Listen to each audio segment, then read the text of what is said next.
All right.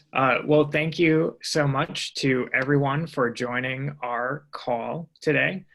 This is Michael Beckel from Issue One, and I really appreciate everyone taking the time to join us as we have a great discussion lined up today with a number of really excellent panelists as the nation hits a very ominous milestone, $1 billion in dark money spending since the Citizens United in January 2010. And with us today, we have Congressman Derek Kilmer. He is a Democrat from Washington. He has served in Congress since 2013, and he's been a champion for more transparency in elections, including sponsoring the Political Accountability and Transparency Act, a bipartisan bill that would help combat political dark money. We also have former Congressman Zach Wamp. He's a Republican from Tennessee.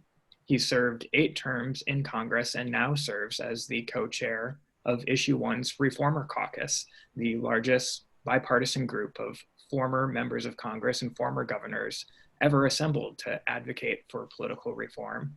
And we also have with us OpenSecrets.org researcher Anna Massoglia, who focuses on political spending by nonprofits as well as foreign influence lobbying efforts. And we're very grateful that Open Secrets is co-hosting this call with us today. So we will start things off talking about this milestone a little bit more, that our country is about to reach $1 billion in political dark money spending since Citizens United. The official tally on OpenSecrets.org this morning stood at $996 million, including $33 million and counting during the 2020 election cycle. And secret spending is dangerous because it corrodes people's trust in our political system. It's particularly troubling that the public is left in the dark about which wealthy donors and special interests are bankrolling political campaigns and curring politicians' favors.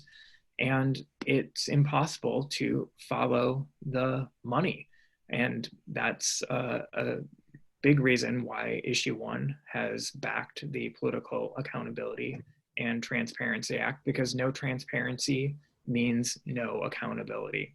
And when it's so difficult to track money in politics, this means that just about anyone could be pumping money into US elections, including foreign nationals, foreign companies, or even foreign governments. And the US Justice Department says that foreigners have already used secretive shell companies to illegally funnel money into US elections at least twice in recent years. And it's only a matter of time before this glaring loophole in our campaign finance system is more systematically abused by malicious foreign actors. So without further ado, I'm going to turn the floor over to Congressman Derek Kilmer. Thanks a bunch, and thanks for having me. So I think democracy is strongest when we have open and transparent elections and when every voter is able to make his or her views known. And in almost every corner of the district I represent, which is Washington's 6th district, which is the northwest corner of the continental United States, in every nook and cranny of my district, folks say that for too long, there's been too much money, too many special interests, too little transparency, too little accountability in our government. And I agree. And in a democracy, we, the people, should have the primary say in our government, not deep pockets or special interests or dark money.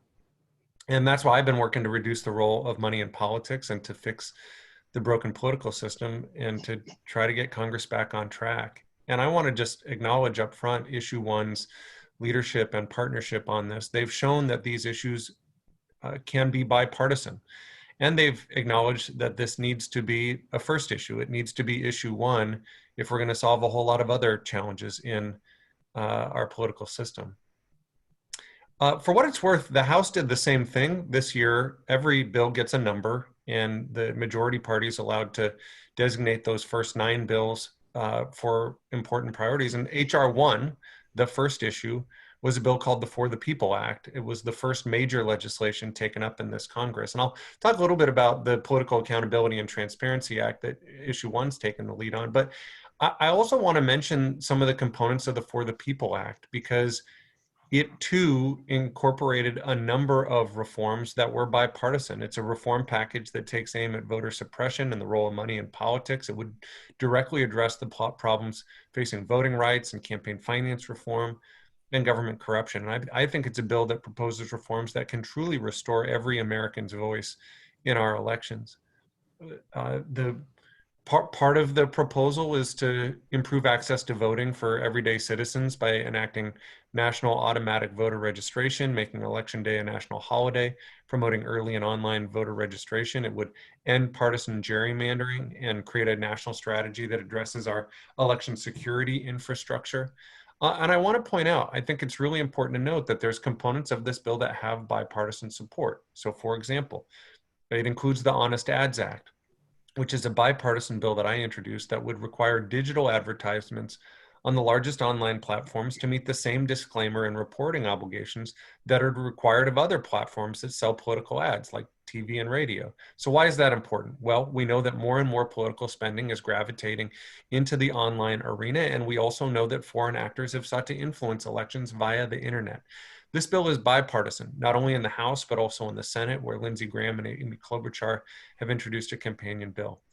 The For the People Act also includes a standalone bill I introduced and worked with issue one on, called the Restoring Integrity to American Elections Act, to make positive reforms to the Federal Election Commission to ensure that it is empowered to crack down on political candidates that try to cheat the system. You know, in recent years, you've seen the FEC become almost as dysfunctional as Congress, and the American people, Democrats and Republicans, want there to be a referee on the field. They want the rules to be enforced. And that was included in HR 1. HR 1 does some other things too. It would tighten the rules on how super PACs operate and repeal restrictions that stand in the way of Congress passing additional fundraising disclosure requirements. It would improve ethics rules to create a higher standard for those who serve, so we know that people are serving the public interest, not their personal interest. I want to also mention, you know, I am a proud co-sponsor of the Political Accountability and Transparency Act, which also is a bipartisan bill, which would strengthen coordination rules between super PACs and individual campaigns to ensure that these super PACs are not coordinating with political candidates to require that political ads disclose the top donors to the organizations that are paying for these advertisements, and apply the personal use restrictions on campaign funds to all political committees, including leadership PACs. The Political Accountability and Transparency Act slams shut some of the campaign finance loopholes that exist in the system and shines a light on the murky world of dark money. And I think that's really, really important. This dark money spending is disruptive to our democracy. It has the potential to overwhelm the voices of the citizens our government is meant to serve. I would mention before I just close, I think there's other action Congress can and should take to help fix these problems. I've co-sponsored House Joint Resolution 2, the Democracy for All Amendment. That's legislation that seeks to amend the Constitution to clarify the role of money in federal elections. And it does that by authorizing Congress to place restraints on how money is raised and spent in elections, and to make clear that money is not speech, that corporations are not people. And I think, and acknowledging that political contributions should only be made by human beings that have a pulse. I support that. I don't think money is speech. I don't think corporations are people. And I think it's time to repeal the Citizens United decision. So these are the types of common sense steps that the American people should expect from their elected leaders. And the vibrancy of our democracy depends on upholding our laws and the American people's confidence in our government and elections. And again, I want to just acknowledge the important role that issue one and leaders like Zach Wamp have played in this effort. They've acknowledged that that we all have a role to play in trying to fix this, and issue one has been a really terrific partner and a really important voice in this effort. So I look forward to questions, and I'll turn it over to Zach. Well, Congressman Kilmer, you've been an outstanding leader as the co-chairman of the Select Committee on the Modernization of Congress, a true reformer. I mean, I used to say all the time that neither party has an exclusive on integrity or ideas, and this truly is a bipartisan pox on the House and a bipartisan challenge to solve this problem. I want to applaud Michael Beckel too. I've been co-chairman of the Reformers Caucus Issue 1 for the whole 4 years of the Trump administration. And by the way, the swamp has gotten worse, not better, over the last 4 years. But Michael Beckel is the best researcher in this arena. And so we're grateful for his leadership. Anna, you don't know this, but every day of my life, I read something that you put out with Open Secrets, because I follow this stuff and eat, sleep, and drink it. I was John McCain's wingman in the House years ago. And I'll never forget, Fred Thompson and I, the late Fred Thompson, were great friends and allies.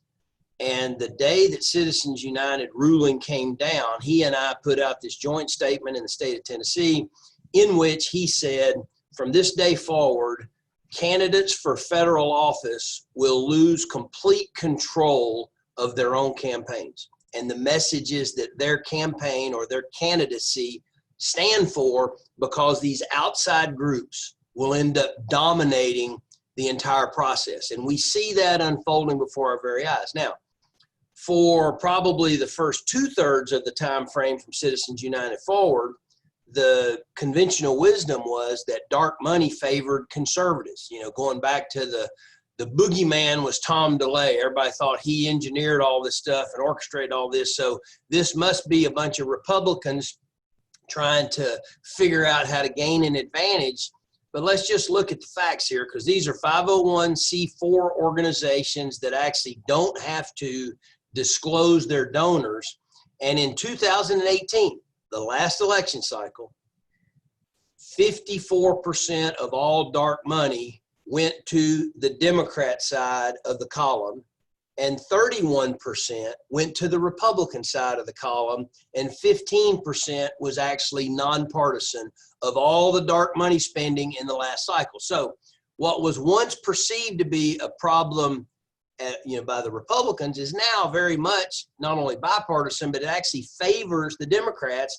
And so far in this cycle, we see the same thing again.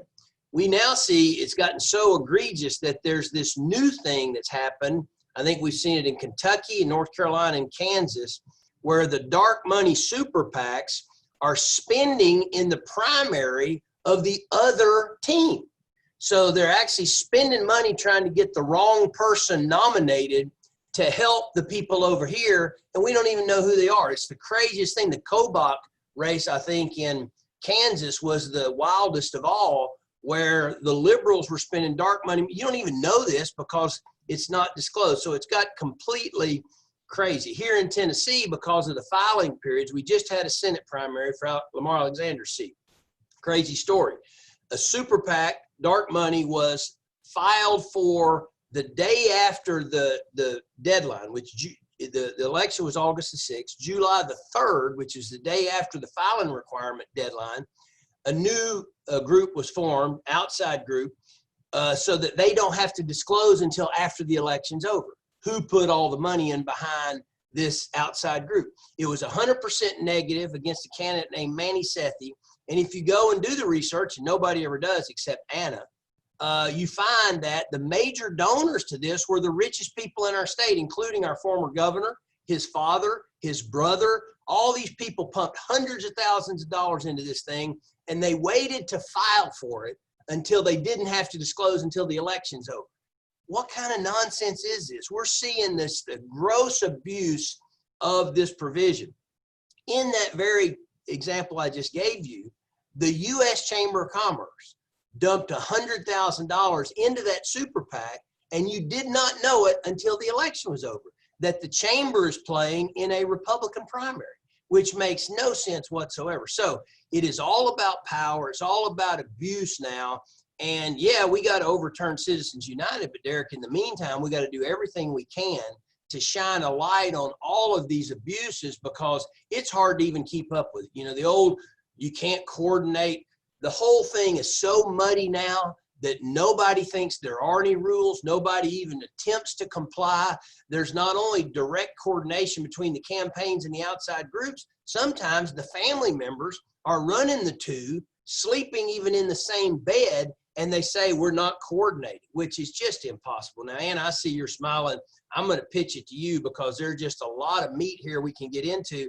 But I mean, it's no wonder that the American people have no confidence and no faith in this process anymore. And they think that everybody in Washington is out to kind of feather their own nest, and it's all an insider game, and nobody in any, there's just almost no investigative journalism anymore either to report on these things. Anna, what's your thought?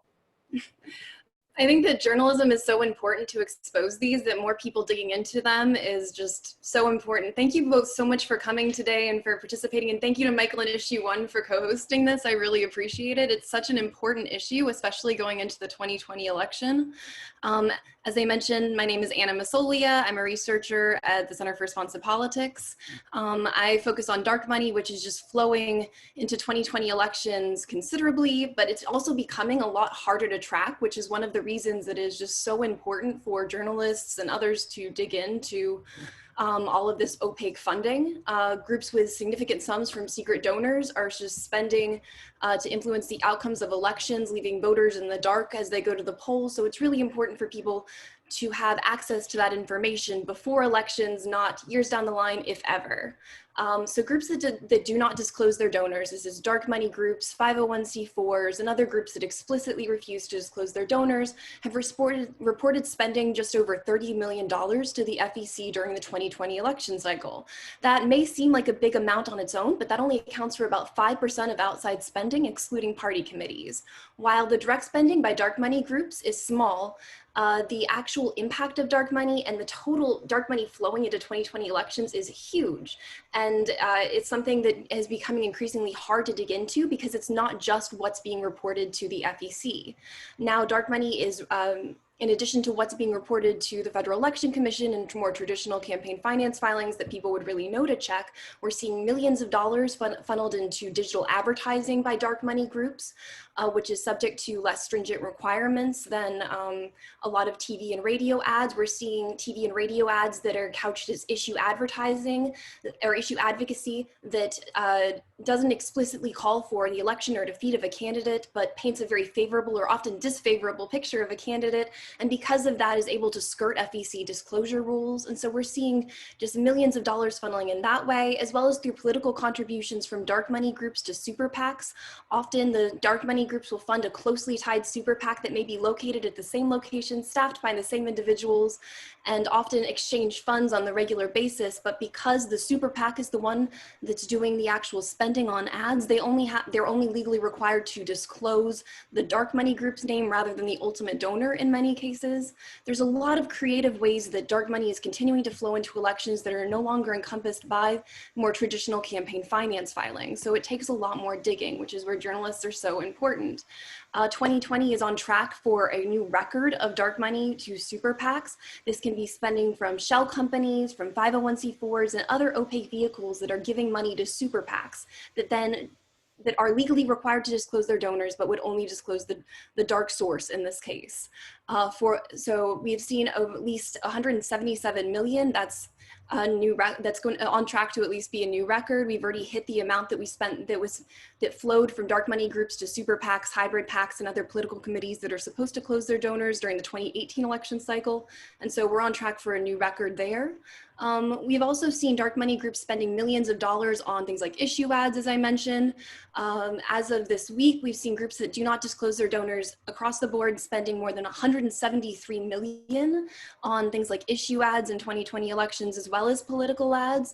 So only 30 million being disclosed, but there's 173 million total during the same period. So a lot of that really just isn't encompassed by the spending to disclose to the FEC anymore. And even more is being spent by groups like partially disclosing groups that disclose some of their donors or only disclose dark money groups as their donors. As was mentioned, liberal groups as well as conservative groups are spending. We're seeing about equal with what's been reported to the FEC, and hundreds of millions more that's not being disclosed, that's painted as issue ads.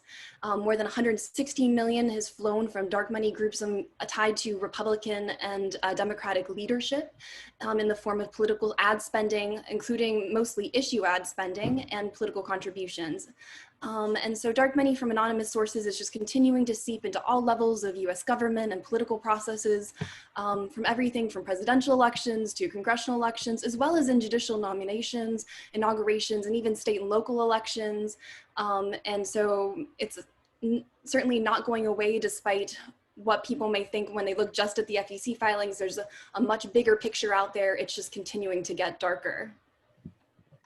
That's really, really troubling that this is the trend in American politics. And as Anna said, journalists are so important to help uncover these trends and to dig in the groups that are active right now. And as a small housekeeping note, the best way to ask a question is to put it into the Q&A function, and one of our panelists, or more than one of our panelists, will be able to answer that.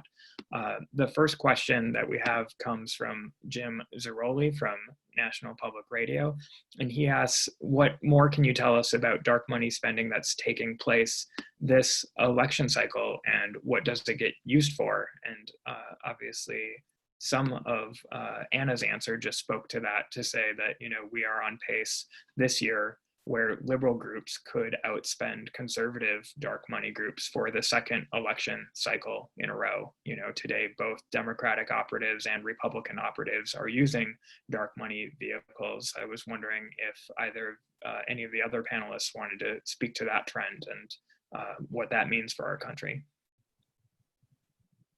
Well, I'll jump in to say, as I said earlier, I think once you get to a place where in multiple examples, one party uses dark money to actually play in the primary of the other party, the whole thing is like, what? It's gone crazy.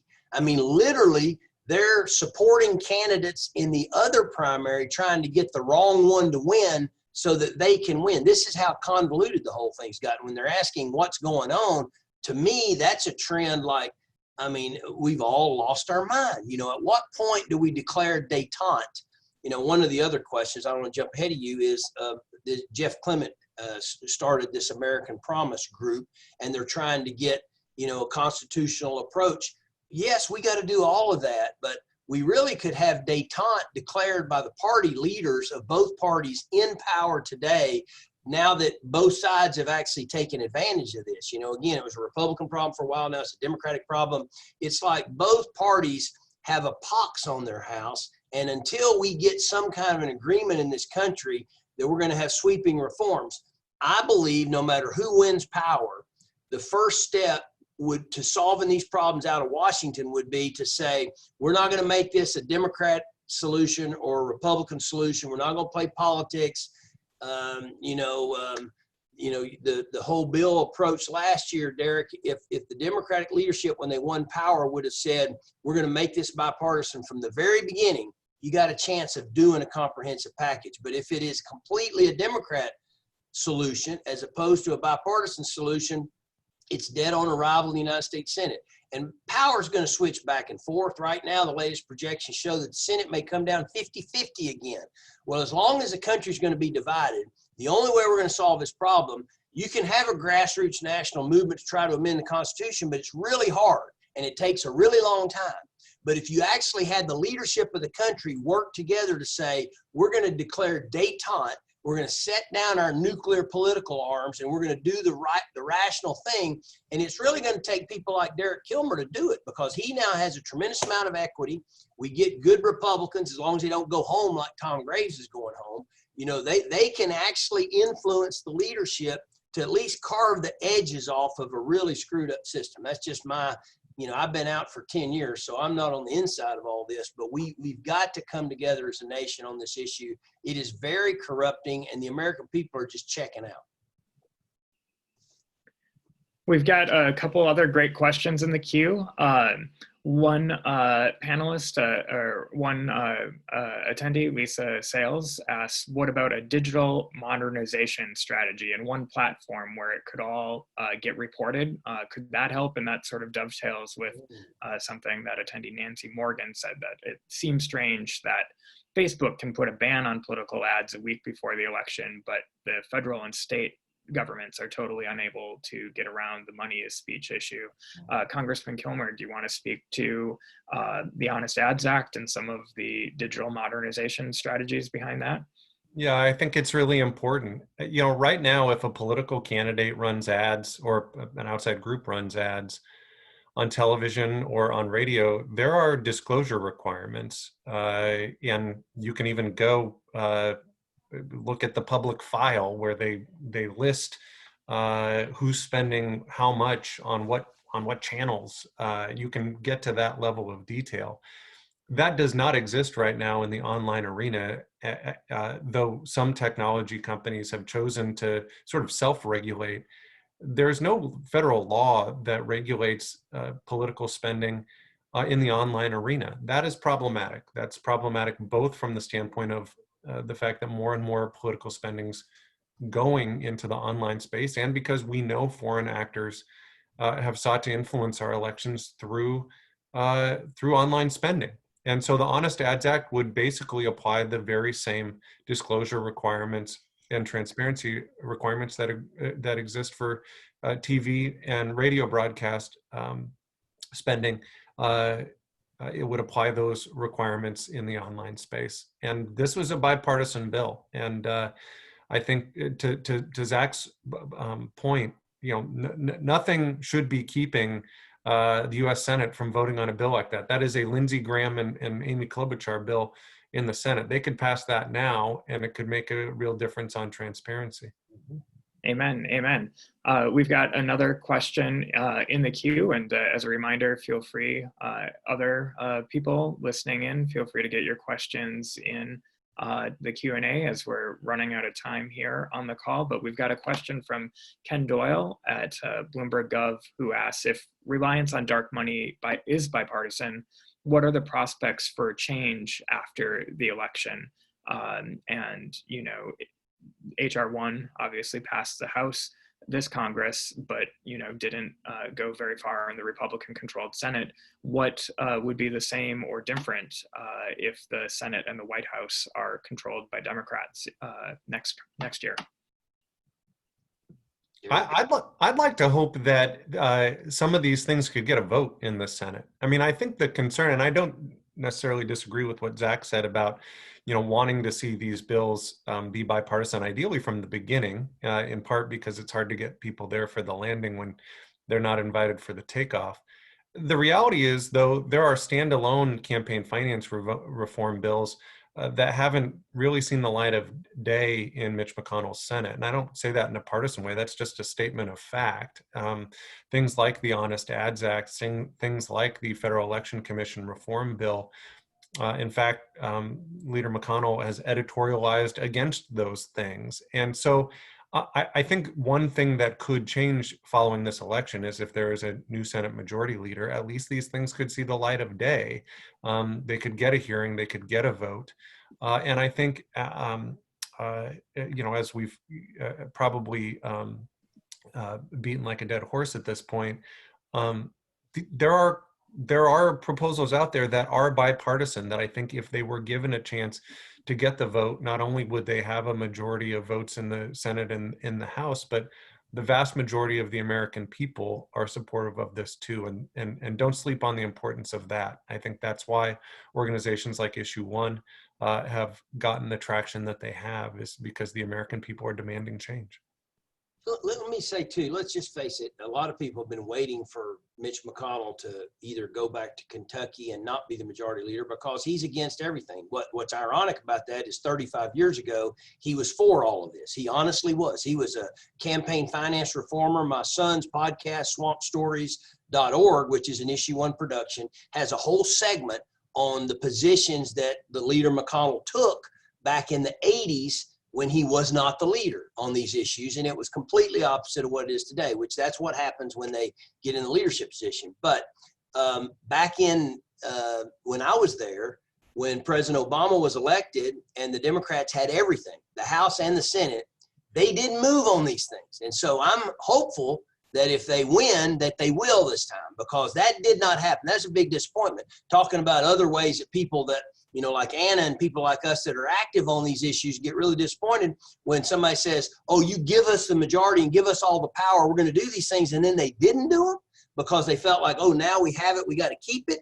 That's the problem. So boy, if that does happen, Derek, the heat is going to be on. If you get a President Biden and a majority leader in the Senate and Speaker of the House, you better move on these things and get it done quickly, because the window will close as soon as they think we have to have this to defend our majorities, which is crazy, because it's just like, I mean, it's now out of control. Anna, we've left you out. You need to speak up. You're on mute. Y'all both have so much more important things to say. You're actually in the room where everything's happening with all of this. So I'm here to learn as well. Well, I want to be really respectful of everyone's time, and we're just hitting the 30-minute mark now, and really appreciate everyone on the call, as well as our panelists, taking so much time to chat with us today about this really important issue and the common sense bipartisan solutions that do exist to bring more transparency to our elections. So thank you so much for your time, Congressman Kilmer, and thank you, Congressman Wamp, for joining us from Tennessee, and as well as thank you, Anna, for joining us from OpenSecrets. And if any of the reporters on the call still have questions, feel free to email me or Anna. Feel free to reach out to info@issue1.org or press@crp.org, or find our personal email addresses. And we're always here to answer questions. Feel free to drop us a line or give us a call.